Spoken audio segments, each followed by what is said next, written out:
Bismillahirrahmanirrahim. Elhamdülillahi Rabbil alemin. Ve salatu ve selamu ala seyyidil mursalin. Ve ala alihi ve ashabihi ecma'in. Eң алғаш жаратқан Аллах Субханаху ва Тағалаға чексіз мақтаулар болсын. Андан кейін сүйікті пайғамбарымыз саллаллаху алейхи ва салламға Алла Тағаланың үзгілтіксіз салауат саламдары болсын. Алланың жалғыздығына, Алланың барлығына, бірлігіне иман келтіріп, пайғамбарымыз саллаллаху алейхи ва салламның сүннетіменен жашаған сіздерге дағы дайыма Алла Тағаланың үзгілтіксіз рахматы мерими, хидаяты нұру, адал рызқысы, берекесі бола берсін. Бүгінгі жұма күніңіздер құтты болсын. Жаратқан Аллах Субханаху ва Тағала мына осындай берекелі құтты күнді атқарған бардық ибадатыңыздарды, жақшылық ішіңіздерді, жұма намазыңыздарды қабыл қылсын. Пайғамбарымыз саллаллаху алейхи ва саллям өзінің ажылығында, ошо ажылық қылтырып, хаджатул вада деп қояды. Ошол коштошуу ажылығында uzun bir hadisin içinde mınday dep aytат. İnna dima'akum ve amwalakum ve a'radakum aleykum haramun ka hurmati yevmikum haza ve fi beledikum haza ve fi şahrikum haza ala hal ballag. Бұл Пайғамбарымыздың сөзінің мәнісі силердің қаныңар, жаныңар, намысыңар, малыңар бири-бириңерге арам деді. Біз қандай ушул улук күндө турабыз дейт Пайғамбарыбыз. Ошондай бул күн улук күн, ошол улук күндө кандай туура эмес иштерди кылган, харам болгон сыяктуу Мекке шаарында турабыз, улук жерде турабыз. Ушул жердин урматы, жана арам иштерди кандай бул жерде кылуу тыюу салынган болсо, ушундай улуу жерде турабыз. Жана мына ушундай ажылык айында турабыз. Мына ушул ажылык айларда дагы кээде көптөгөн тыюулар бар. Ошону силерди кылбаган сыяктуу, силердин бири-бириңерге болгон каныңар, малыңар, намысыңар, жаныңар эмне болду деди? Арам болду деди. Башка айтканда бирөөгө зыян бербеш керек экен. Бирөөдүн акысына кирбеш керек экен. Мына ошонун негизинде бизге бүгүн ушул тараза боюнча бир аз баян кылып кете турган болсок, кээде бул нерсенин дагы адамдарга, коомго тийгизген терс таасирлери болот. Пайғамбарымыз саллаллаху алейхи ва саллам Меккеден Мадинаға көчүп келсе, эми ислам эми түшүп атат, көпчүлүк адамдар динге кире элек. Ошол Мадинада ошол таразаны жакшы тартпайттар экен да. Алдайт экен мындайча айтканда. Ошондо ушул сүрө түштү дейт. Бисмиллахиррахманиррахим. Бул сүрө Мутаффифин сүрөсү деп аталынат. Таразадан алдагандардын хакыда түшкөн. Вайлун лил мутаффифин дейт. Аллазина изакталу алан наси ястауфун ва иза калухум ау вазанухум юхсирун ала язунну улайка аннахум маб'усун лияумин азим яума якумун насу ли роббил аламин дейт. Демек, Пайғамбарымыз адамдардың жашоосунда ошо таразага көңүл бурбай, таразадан азыраак тартып коюп, акчасын толук алып коюп, ушундай кылып атканда Пайғамбарыбыз аларга насаат айтып, ушул аят түштү дейт. Ушул аят түшкөндөн кийин Мадинанын эли эмне кылып калды? Таразага өтө бекем болуп калды дейт. Таразадан алдабай турган болду. Бул аяттын мааниси вайлун. Вайл деген сөз, бұл бақтысыз болсын деген сөз. Bir iki üç мәнісі бар. Бақтысыз болсын. Тозақ отына лайықты болсын. Анан вайл деген тозоктогу бир өрөөн дейт. Тозоктогу бир өрөөн дейт. Ал жерге тозоктогу адамдардын ашыкча нерселери агып турат дейт. Ушундай жаман жер экен. Ушундай вайыл болсун деди пайгамбарыбыз. Кимдер үчүн десе, лил мутаффифин, таразадан алдагандарга, кем саткандарга.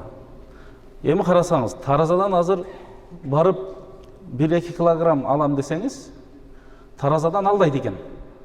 Бирок акчасыны эмне кылып атат? Толук алып атат. Ушуну айтып атат бул жерде. Аллазина изакталу алан-наси ястауфун. Аларга тартып бергенде акчасын толук алып атышат. Ва изакалухум аввазанухум юхсирун. Бирок аларга тартып бергенде берде тараза бар, анан кийин кайл, өлчөм. Мисалы, бир чакасы ушунча, бир чынысы ушунча деп эки өлчөм болгонда, мурда азыр деле анча-мынча бар болуш керек. Бир өлчөм тараза менен, кээ бир нерселер тараза менен тартылат, кээ бир нерселер өлчөм менен тартылчу экен да. Чакасы канча десе, чакасы ушунча деп коет. Ушу чакага алганда деле азайтып коюшат экен да. Же чаканын ичине бирдемкени салып коет экен, ушунча орундукту ээлей турган. Алып аткан адам толук берип атат деп ойлойт, а бирок ичинде аз чыгат экен.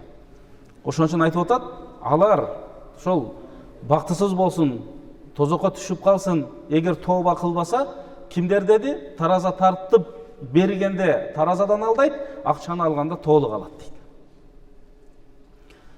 Аля язунну улайка аннахум маб'усун. Алар эртең кыяматка тирилип келишет эле дейт. Не алар тирилип келбейбиз деп ойлошобу деген маани чыгат. Лияумин азим. Ушундай бир коркунучтуу, улуу, өтө бир адам жакшы ой менен олуттуу карай турган күн келет дейт. Ал эсеп китеп күнү. Яума якумун насу ли раббил аламин. Ал күн адамдар Алланын алдында барып эсеп китеп бере турган күн дейт. Мына ошондуктан ошол эсеп китеп бере турган күнгө барардан мурда мына ошол таразадан этият болуш керек деген бул аят. Ошондуктан бул жерде алымдарыбыз айтат, вайл деген сөз биринчи варианты азабын алим дейт. Катуу азап экен. Экинчиси дагы бирөөлөр айтыптыр, вадин фи кари жаханнам. Тозоктун түбүндөгү бир өрөөн, ал жерге башка тозоктогулардын ашыкча ириңдери, ашыкча нерселери агып турат дейт. Ал эми кээ бир муфассирлер айтат, ал вайл деген тозоктогу бир өрөөн, ал тозоктогу өрөөнгө бул дүйнөнүн тоолорун алып барып салсаң, эритип сала турган жер дейт. Жөн эле дейт. Алла Таала баарыбызды мына ушул жерден сактаган болсун. Башка бир аятта Алла Таала айтат: "Ва ауфул кайла иза килтум ва зину бил кыстасил мустaqim." Бизди туура мамилеге үндөп, силер тараза тартсаңар дагы, өлчөп берсеңер дагы, адилеттүү өлчөп туура бергиле дейт. Туура бергиле дейт. Мына ошондуктан үчүнчү бир аятта Алла Таала айтат: "Ва иля мадияна ахахум шуайбан." Шуайб деген пайгамбар өткөн, барыбызга белгилүү. Анын окуясы, аты Куранда айтылган. Мына ошол сүрөдө айтып атат: "Кала я кавм абудуллаха ма лакум мин илахин гайру." Бул дагы өзүнүн коомуна пайгамбар болуп жиберилип, өзүнүн коомуну динге, Алланын жалгыздыгына чакырып, ошол чакыргандыгын дагы бирөөсү Шуайб пайгамбардын коомунда ушу таразадан алдамай аябай көбөйүп кеткен экен. Жалгыз гана Аллага ишенгиле, жана ла танқусул микиала вал мизан, таразадан алдабагыла. Инни аракум би хайр. Эгер таразадан алдабасаңар эле, жакшы жашайсыңар, жакшы болосуңар. Ва инна ахафу алейкум азаба яумин мухит. Эгер таразадан алдай турган болсоңор, чоң силерге азап келип калуусунан коркомун деди. Ва я кавм ауфул микиала вал мизана бил кист. О менин коомум, таразага тартканда адилеттүүлүк менен туура тарткыла. Ва ла табхасун наса ашияахум. Алардын, адамдардын акыларын зулумдук менен жебегиле. Таразадан алдап жебегиле. Ва ла та'са фил арди муфсидин. Ушул жаман кылган ишиңер менен жер үстүндө бузукулук кылбагыла. Бакиятуллахи хайрул лакум. Эгер чында адилеттүүлүк менен ыймандуулук менен бирөөнүн акысы менен жашаганыңардан келген ырыскы силерге жакшы эле болмок. Ин кунтум муъминин, эгер чыныгы силер ыймандуу болсоңор. Ва ма ана алейкум бихафиз. Мен бул нерседе силерди сактай албайм, коргой албайм. Анткени силердин өзүңөрдүн мамилеңер дейт. Эл менен болгон мамилеңер. Мына ушул Шуайб пайгамбарынын коомуну Алла Таала жер менен жексен кылат. Жок кылат. Эмне кылгандыгы үчүн? Ошол пайгамбардын дааватына ишенбей, жана адамдардын акысына ушундай таразадан алдап киргендиги үчүн. Пайгамбарыбыз саллаллаху алейхи ва саллям өз хадисинде айтат, муну Абдулла ибн Умар риваят кылат, акбала айнайна Расулулла дейт. Күндөрдүн бир күнүндө биз отурсак пайгамбарыбыз келип калды. Анан пайгамбарыбыз айтты дейт. Я машарал мухажирин. О мухажирлер, Меккеден Мадинага көчүп келгендерди пайгамбарыбызды ээрчип динин кармап, мухажирлер деп коет, көчүүчүлөр деген. Анан Мадинанын элини пайгамбарыбызга көчүп келгендерге жардам бергендиги үчүн аларды ансар деп коет. Жардам берүүчүлөр деген. Анан пайгамбарыбыз айтты: "Хамсун, 5 нерсе бар" деди. "Иза ибтулитум бихинна аузу биллахи ан тудрикухун." Ушул 5 нерсе менен сыналасыңар, эл, коом сыналат, бирок ошол күнгө силерди жетпөөңөрдү Алладан суранып коргоосун тилеймин дейт. Ушуну пайгамбарыбыз бизге айтып атат. Лам тазхар ал-фахишату фи каумин кат, кайсы бир коомдо фахишалык, ыпластык, зынакорлук, ойноштук күчөй турган болсо, хатта ю'лину биха. Ошол зынакорлук, ойноштук жөн эле жашырын эмес, ачыкка чыгып кетсе, бардык элге билинип, кайсы жерде эмне бар экени билинип. Илля фаша фихим ат-таун вал аужа аллати лам такун мадат фи аслафихим аллазина мадау. Ошол коомго Аллах субхана ва таала мурда ата бабалары укпаган, билбеген ооруларды берип коет деди. Азыр эмне деген оорулар бар? Айыкпай жүрүшөт ошол оорулар. Спидтен баштап эң жаман ошол, жана башкаларына чейин. Ошо кайсы жерде ушундай болсо, ошого окшогон ооруларды берип коет. Ар ооруну ата бабалар уккан эмес дейт. Чындыгында биздин ата бабалар бул нерсени уккан эмес, билген эмес.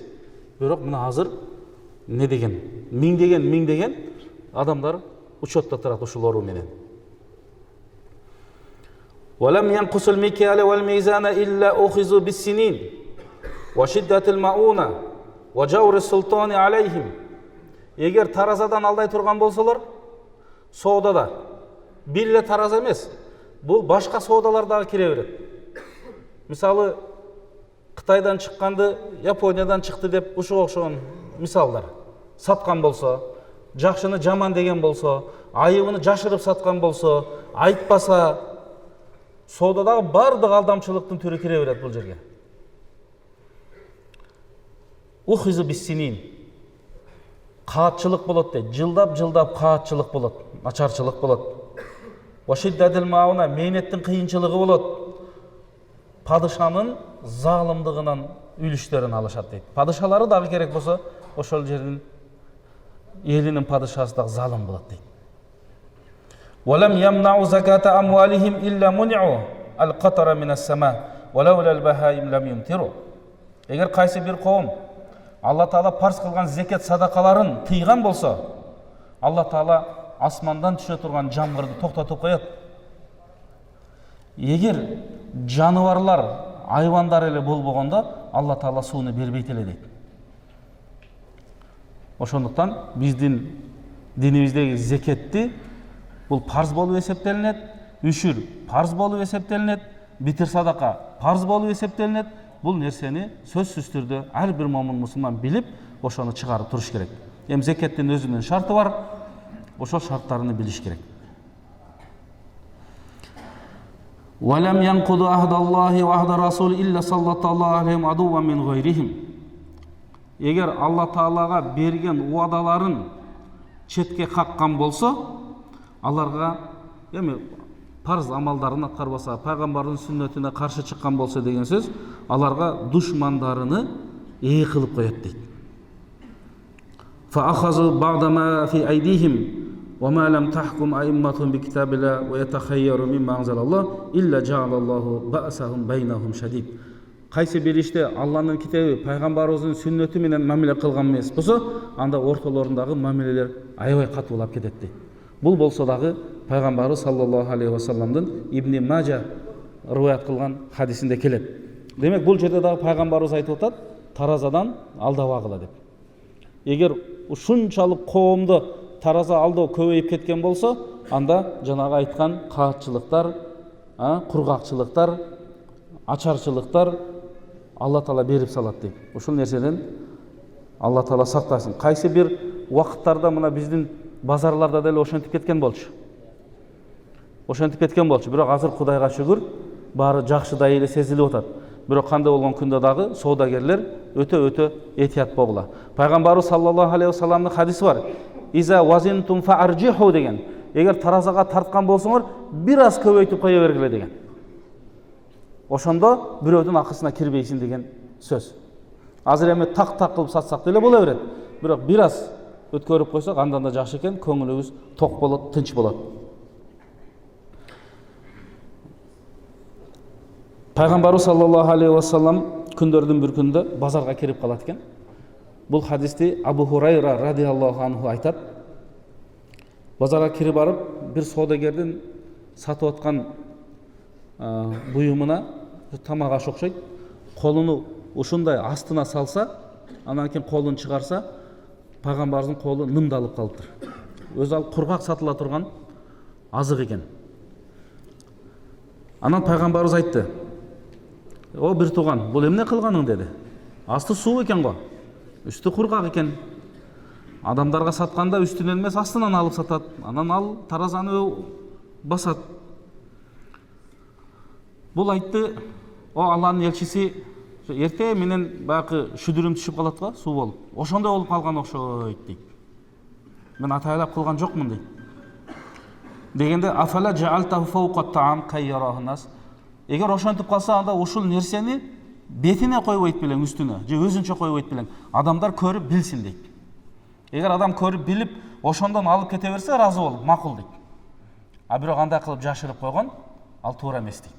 Кээде бизге соодагерлер талаштар келип калат. Ошо кабы менен сатып алсак, үстү мындай экен, асты мындай экен деп.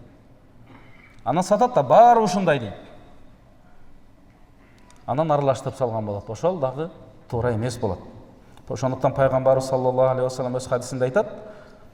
Бул имам Муслимде келет. "Ман гашшана фалайса минна." Шу жанагы окуядан кийин пайгамбарыбыз айтты, ким алдаса деди.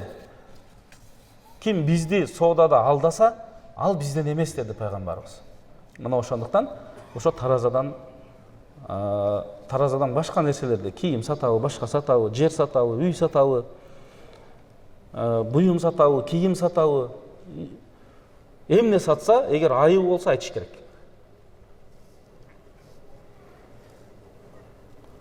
Жабир радиаллаху анху рivayet кылган хадисте пайгамбарыбыз айтат. Ошол тараза менен иштегендерге айтып атат пайгамбарыбыз. "Иннакум кад гуллитум амрун фихи халакат умамус салифа qablакум."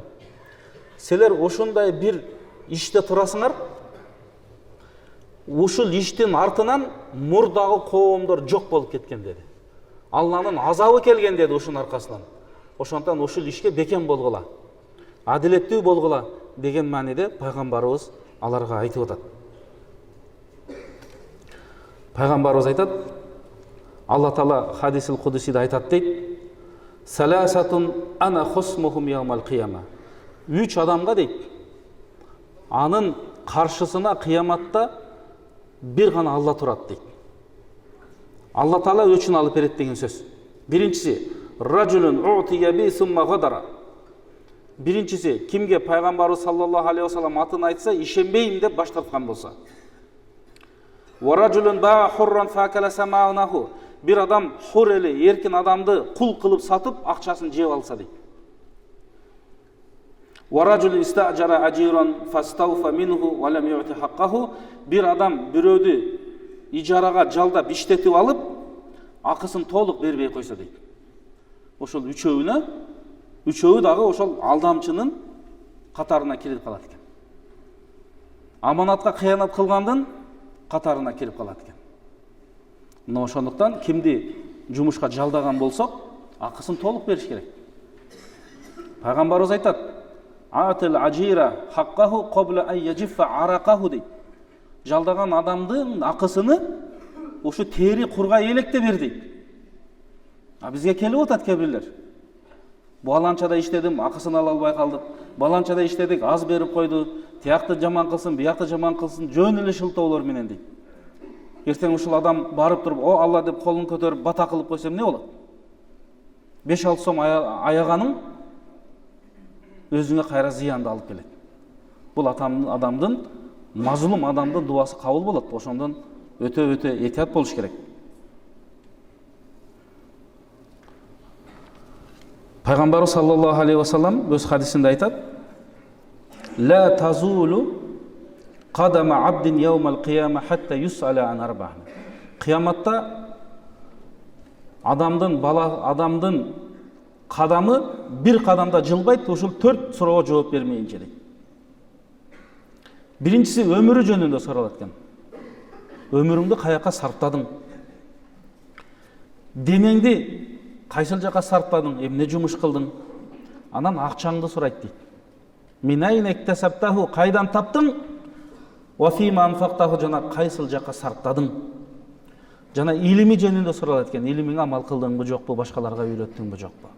Ушул жерде акча сурап атат. Ошол таразадан алдап тапкан болсо, кыяматтагы эсеп китеби кыйын болуп калат. Ошондуктан бул нерседен өтө этият болуш керек. Пайгамбарыбыз айтат: "Ал муслим ахул муслим", мусулман мусулмандын бир тууганы. "Ла яхиллу ли муслимин ба'a мин ахихи бай'ан", бир момун мусулман башка бир момун мусулманга соода кылганда, сөзсүз түрдө айыбын айтып туруп андан кийин соода кылсын дейт. Эгер айыбы бар болсо, бул баландай, айыбы моундай. Ошондуктан акчасы моунча деп, анан таза деп, жакшы деп сатып ийбестен. Мына ошондуктан пайгамбарыбыз айтат: "Саласу даават", 3 адамдын дуасы эч бир шексиз кабыл болот дейт. Биринчиси дааватул мазлум, жанакы биз айткан, мазлумдун дуасы. Эгер 1 килограмм алам десең, 900 грамм берип койсо, сатуучу залым болот. Сатып алган адам мазлум болот. Ушул нерсени башка нерсенин бардыгына салыштыра берели. Үйдөгү ата үй бүлөсүн карабай койсо, балдарын талага таштап койсо, залым болот. Үй бүлөсү мазлум болот. Бир эле таразада эмес бул. Башка нерседе да кетет. Эмне деген маселелер келип атат бизге? Күйөөм таштап кетти, башканы алып алды, 5 бала менен, 6 бала менен талага таштап кетти дейт. Эртең эсеп китеби мына ушул адам дагы таразадан алданганды Куранда мутаффиф дедиби, бул адам дагы мутаффиф болот. Себеби бирөөнүн акысына кирип атат. Аялы менен жашаганда толук акысын алып атат. Бирок аялынын балдарынын акысын толук бербей жатат. Ал дагы ошонун ичине кирет дейт. Ошондуктан мазлум бирөөнүн акысына кирбеш керек. Ал мазлум мусулманбы, мусулман эмеспи, айырмасы жок. Дуасы кабыл боло берет экен. Вадаватул мусафир, мусафирдин дуасы дейт. Вадаватул валид ала валадихи, ата эненин дуасы дейт. Ушул дуалар эч кайтарылбайт экен. Мына ошондуктан биз бирөөнүн акысына киргенден өтө этият болалы. Демек, бизде таразадан алдаунун зыяны. Биринчи, Алланын карына калат. Алланын ачуусуна душар болот. Бардыгы хадистин, аяттын негизинде тозокко кирет деп айтылат. Ошол вайлун лил мутаффифин, эгер тооба кылбаса, ошол таразадан алданган вайл болсун деген тозокко кирсин деген сөз. Сарамдыктын белгиси ошол алдагандардын мындай берекесин тажрыйба жашоодо карасаң көп болгону менен берекеси болбой деген такыр. Арам ырыскыга жүрөктүн байлануусу дейт. Арам ырыскыга жүрөктүн байлануусу. Бул эч качан жукпайт. Таразадан алдоо Алланын буйругуна каршы чыгуу дейт. Алла Таала Куранда айтып атат: "Вазину бил кистасил мустақим". Тура, адилеттүү тараза менен тура тартып, адилеттүү соода кылгыла дегенге каршы чыгып атат. "Вала табхасун наса ашияахум", адамдардын акысына кирип, алардын акыларын жебегиле деген Алланын аятына каршы болуп атат. Алланын сыноосуна душар болот дейт. Алла Таала сынайт экен. Ачкачылык менен сынайт экен, оору менен сынайт экен, башка нерсе менен сынайт экен. Ошол бир окуяда келет, бул өтө узун окуя, бирок натыйжасы эле атамдан сооданы мурас кылып алып, биринчи жолу соодага чыкканымда бул бала айтып атат. Башка соодагерлер айтып калды: сен тетиги жайлоодогу, чөлдө жашагандарга барасың, аларды анча-мынча таразаны деле түшүнбөйт, аларды анча-мынча алдап койсоң деле билбейт деп ошентип барып, алардын сөзүнө кирип алдап коюп дейт. Алдап коюп. Ошондо ошол адам айтты дейт: жазганды билбейт, таразаны билбейт, койдун төөнүн жүнүн алып келип тапшырды дейт. Аларды биз граммдап тартып атып, өзүмчө эле бир граммдап өтө так болгондой көрүндүм дейт. Аягында бир 10 миңдей акчасын уруп калдым дейт. Өздөрүнүн акчасы менен да. Анан тиги айтты дейт: "Мен го билбеймин, бирок могу негедир аздай болуп атат акчаң" дептир да. "Мен бергеним көптөй болду" десе, "Жок, мына тарттык го". Ошондой эле. Десе, эгер алдасаң, ден соолугуңду Аллага койдум деп кетип калды дейт. Ошондон кийин ден соолугум болбой калды дейт. Мен жүрө бериппин, эмнеден, кайсыдан экен деп дейт. Көрсөм, ошонун дубасынан кеткен экен дейт. Андан кийин тооба кылдым дейт. Ошондон ал дуа кылып койсо, өтө жаман болот. Таразадан алдоо бул аманатка кыянат кылуу экен. Бул аманат. Бул аманат. Иш аманат. Тараза аманат.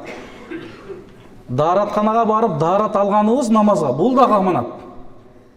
Эптеп эле чала була алган болбойт. Ана мына бутубуздагы байпактарга мас тартып алган биздин мазхабта болбойт. Daaratың жок. Бул дагы аманат. Толук 3 жол алып, өзүнүн шарттарын толук аткарыш керек. Жумушубуз дагы аманат, соодабыз дагы аманат, үй бүлөбүз дагы аманат. Ошондон аманатка кыянат кылбаш керек. Таразадан алдоо адамдардын арасындагы мамилелерди же коомдогу бир бузукулукка алып барат. Мамиле бузула берет. Ошол Шуайб пайгамбардын коому жалпы түрдө соодагерлер ошого барып калган да. Ошондон Алланын азабына алар бардыгы душар болуп атат. Жараткан Аллах субхана ва таала баарыбызды ар кандай алдамчылыктардан сактаган болсун.